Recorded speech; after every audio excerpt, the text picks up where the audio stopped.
To describe this story as horrifying would be an understatement. And if that sounds like a warning, then that's exactly what it's meant to be. It deals with the sexual abuse of children by satanic cults.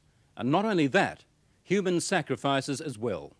We started investigating these secret satanic cults when a British Member of Parliament linked them with the ritual murder of children. In this day and age, it sounded too far-fetched, as did suggestions that the same thing might be happening in Australia. But then we met Teresa. She's only 15, and for 12 of those years, she's been the victim of relentless depravity. Teresa's story is both shocking and compelling, yet it's a story she's anxious to tell. But again, we should warn you that parts of this report may be distressing. Friends of the family and strangers and my family used to rape me.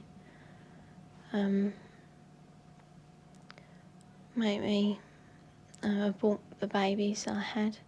It would be hard to imagine more misery and suffering than what Teresa says she's had to endure. And us kids would be made to do things with the adults and the animals, and then a sacrifice would happen.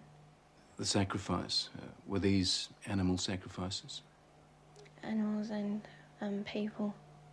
On what scale do you think this was happening? Enormous, far beyond what we've ever heard of here before.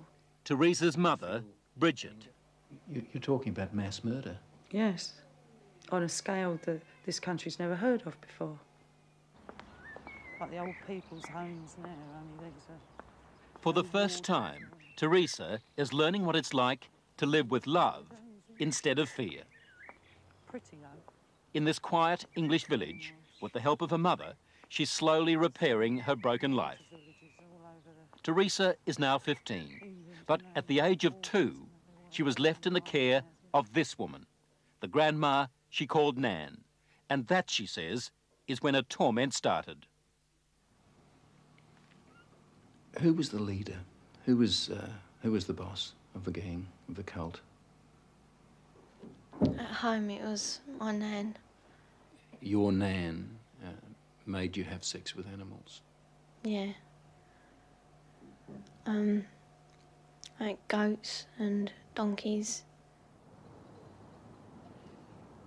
The story of Teresa is a story almost too horrible to recount. A case of child abuse that goes well beyond the kind of things we normally associate with the abuse of children. In 27 years of reporting, it has to be one of the most painful stories I have ever had to tell. How many men or how many people would have sex with you? What, at one time? Yes. About everyone who was there, which must have been about 20. You know, from 10 to 20 people. If it was a big ceremony, it used to be 30. What would your grandma be doing when these men were forcing themselves on you? Usually laughing. Or smiling. Or having sex with another man. Or other men. A chronicle of debauchery and depravity so horrific it's hard to believe. You have to ask yourself, could Teresa be just making it up? No. I know what's true and what's not. No, I know what I saw. Children don't make up elaborate lies that this would have to be if it was a lie, which I know it is not. It isn't. This couldn't be a terrible dream, a nightmare that you're reliving? No. It's no dream. It's a nightmare, but it's not one you can wake up from. It's there all the time. This really happened? You're quite sure of that? Yeah. The police don't think Teresa made up a story. Some of the cult members are to stand trial. 5 men have been charged with rape. As for Nan, the grandmother, she's 61 and lives in this council flat in South London. She's charged on 7 counts of aiding and abetting rape and 2 counts of performing abortions on Teresa. If you're finding this hard to believe, so did I at first. But then there are the medical reports, evidence of sustained sexual abuse. And there's this, a statement prepared for 60 Minutes by Teresa's psychiatrist. It says, "In my opinion, Teresa's account is not the product of a psychotic illness, nor the figment of a fertile imagination. I believe her to be telling the truth." I know what's true and what's not. We also took Teresa's story to this man, therapist Ray Wire. He reads a transcript of our interview and listens to her voice. It's no dream. Few people, if any, in Britain have counselled as many victims of satanic abuse or Satanists themselves as Ray Wire has. If there is an expert on satanic cults, it would have to be him. Do you believe Teresa's story? I believe Teresa's story. It's exactly the same story as I've heard from men who says they've done it. You've dealt with other cases like hers? Yes. 21 cases like hers, he says, in the past 2 years alone. Themes like they were put in boxes with spiders and worms, where they were trapped in fear, where there was a high use of excrement and urine, where there was talk of human sacrifice. Take just one of those rituals, putting children in boxes with spiders and worms. Now, listen to what Teresa told her mother. And they had a coffin-like box that children were put in with spiders and snakes and the lid shut and left in there. I would have come out deranged. I could not have coped with that mentally at all. You have evidence to back up stories like Teresa's, that this is really happening? Well, we have that age of child, 6, 5 and 4, giving information that ties up with Teresa. How do those children know? How do those children able to describe rituals, to talk about ceremonies, to talk about sacrificing animals?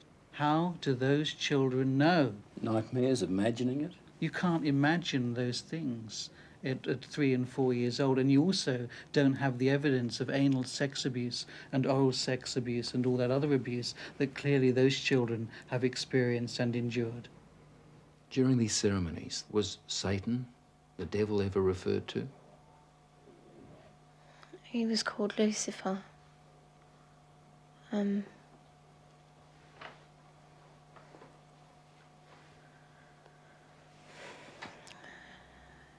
What did they say about the devil, about Lucifer? That killing the people made him happy.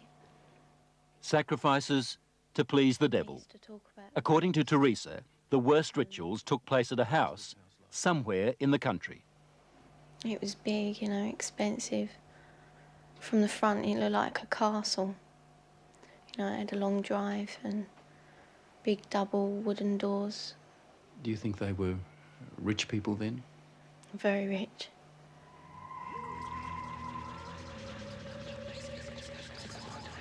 Now, where was this big house somewhere in the country?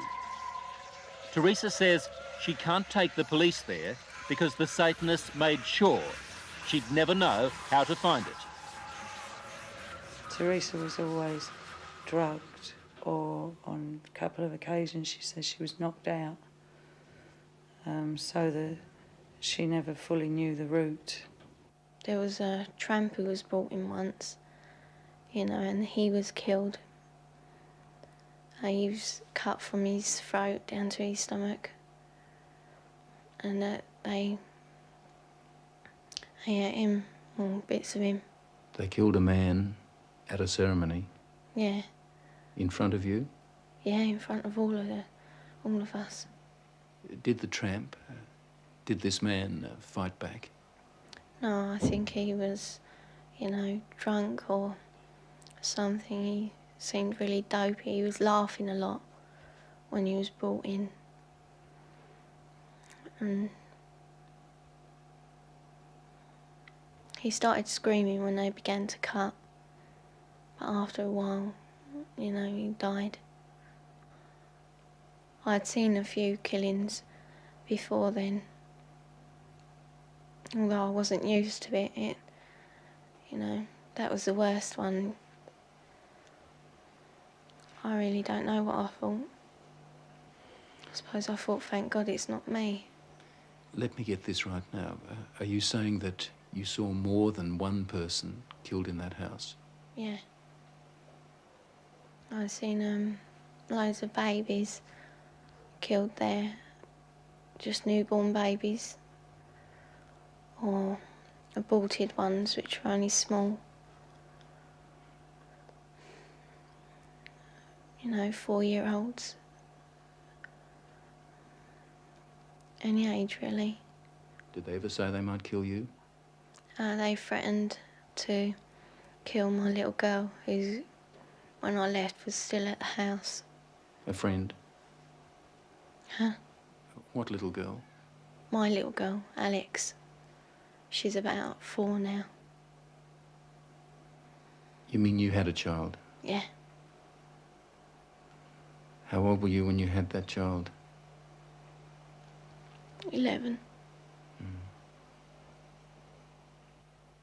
Motherhood at the age of 11. I never talked about But it. from what Teresa told her mother, it wasn't the only pregnancy. We think about 7 or 8 times. It's hard to say. It was constantly happening from the time she was capable of being pregnant. What happened to the pregnancies, to the babies? They were aborted by my nan or by one of the doctors at the house. There were doctors there at that house? Yeah, there was 2, I think. Yeah, and a nurse. What would happen to the fetuses, the unborn babies? They used to be taken away most of the time, and one time the baby was taken out of me and then killed in front of me because it was still alive. And then, what would happen? Well, after they killed it, they would eat it. Well, we were also made to eat it. You were made to eat your own fetus? Yeah. Who made you do this? My nan. You'd think the one person in the world you could leave a little girl with would be Grandma. Someone to give her love and protect her from harm. Yet, when Teresa was left to live with her grandmother, they might as well have handed her to the devil himself. Grandmothers, I mean, the vision it conjures up for you, a sweet old lady with grey hair, rosy cheeks, holding her arms out to love her grandchildren. And it was exactly the reverse. But why was Teresa living with Nan in the first place and not with her mother? Well, when my first marriage broke up, I took the children with me and couldn't cope. So I gave them to their father, who in turn moved to his mother's. And to Nan's place? Yeah. And when he left the Nan's place, he left the children there. How do you feel now towards her grandma and the other people who did all those things to your daughter? They disgust me. They are the worst form of life this earth has had the misfortune to create. Vile. Did you ever try to run away? You must have been frightened. A couple of times I did, but my uncle, he caught me and brought me back. Going to the police? Did that occur to you? No. No. I thought it was normal, you know, even though I didn't like it. You know, I mean, you don't like to eat greens, but you know, somehow, I thought it was just her being called to be kind or something like that. She said to me it was something that everybody did, she thought, you know, like you don't like going to school or the dentist, you don't like going to the black masses. It was never any different. I didn't have nothing to compare it to. All part of life, Teresa thought. Even a miscarriage one day at school. Yeah, I asked the teacher if I could go to the toilet, and she allowed me out. I went into the toilet, and the baby was in my knickers. I thought it was dead, but it wasn't. It was still moving. And yet no one at school knew? No. Saw anything? No. Or if they did, they didn't say. No, she was treated for a high temperature, fever, nothing more. What did she do with the baby? She kept her for a while because she was frightened that they'd use the child as part of the rituals. So she turned the pencil case into a little coffin. Apparently she put roses in to make her smell sweet, put a letter with her, pictures of herself and her brother, a picture of me. And then I put it down the chute because I didn't want my nan to get it. As we said earlier, the police have already charged some members of the cult, and we know they're also investigating Teresa's accounts of those ritual killings.